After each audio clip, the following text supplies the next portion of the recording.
বসে তিনি বিভিন্ন রকম ষড়যন্ত্র চক্রান্ত করছেন।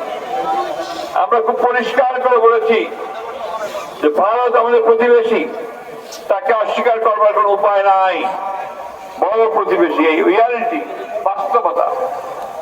কিন্তু ভারত যদি মনে করে থাকে যে একমাত্র আওয়ামী লীগই তাদের বন্ধু, তাহলে ভুল হবে। বাংলাদেশের মানুষকে তারা কাছে পাবে না, কারণ আওয়ামী লীগ হচ্ছে এই দেশে সবচেয়ে ঘৃণিত একটা রাজনৈতিক দল, যারা আমাদেরকে হত্যা করেছে, আমার ছেলেদেরকে হত্যা করেছে, আমার দেশকে যারা ধ্বংস করে দিয়েছে। ভাই চিন্তা করতে পারেন কিভাবে লুট করেছে তারা।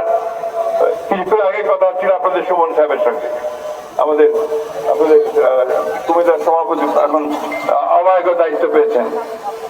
তিনি বলছিলেন যে ব্যাংকগুলো এখন একেবারেই পুরোপুরি ভাবে অনিশ্চিত অবস্থার মধ্যে রয়েছে। ব্যাংকগুলো থেকে হাজার কোটি টাকা লুট করে নিয়ে চলে গেছে। তার বাবাও খুব বড় শিল্পপতি ছিলেন, ব্যাংকার ছিলেন, এও এখন বড় শিল্পপতি ব্যাংকার। এই হচ্ছে একজনের কথা বললাম আমি। সমস্ত ব্যবসায়ী মহলে এখন একটাই কথা, যে আওয়ামী লীগ আমাদের ধ্বংস করে দিয়ে গেছে, ব্যাংকিং সিস্টেম ধ্বংস করে দিয়েছে।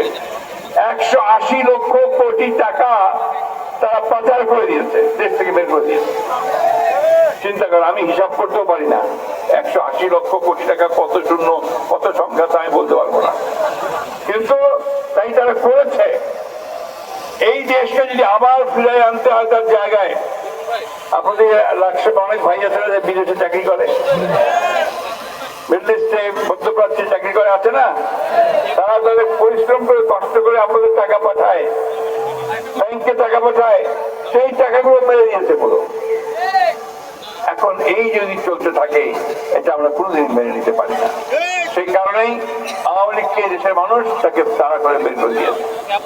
এখন আমরা যেন আমাদের নিজেদের মধ্যে সেই ঐক্যটা রাখি, একটা নির্বাচনের মধ্যে দিয়ে আমরা একটা সরকার গঠন করবো, পার্লামেন্ট গঠন করবো, দেশটাকে সুন্দর করে গড়ে তোলবার চেষ্টা করব। আর আমার একটা অনুরোধ আছে আপনাদের কাছে, যে আমরা অযথা নিজেদের মধ্যে তর্ক বিতর্ক, নিজেদের মধ্যে বিভেদ সৃষ্টি করবো না, আমরা ঐক্যবদ্ধ থাকবো। এই কথাটা আমি আপনাদের পরামর্শকে জন্য বলছি, এটা খুব বেশি প্রয়োজন আছে আপনাদের। শুধু রাকসাম নয়, সমগ্র বাংলাদেশে ওই ঐক্যটা সবচেয়ে বেশি দরকার।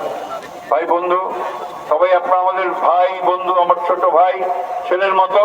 আমি তো একটা কথা আপনাদেরকে শেষ মুহূর্তে বলতে চাই, অনেক ত্যাগের বিনিময়ে আমরা এই হাসিনাকে সরাতে পেরেছি, তাই না? অনেক ত্যাগের বিনিময়ে আমরা একটা সম্ভাবনা, নতুন একটা সুযোগ আসছে আমাদের সামনে। আসুন আমরা সবাই ঐক্যবদ্ধ হয়ে, সমস্ত রাজনৈতিক দল, সমস্ত ব্যক্তি, সবাই সংগঠন, যে যেখানে আছি, আমরা সেখানে এক হয়ে কাজ করি, একভাবে যাওয়ার চেষ্টা করি।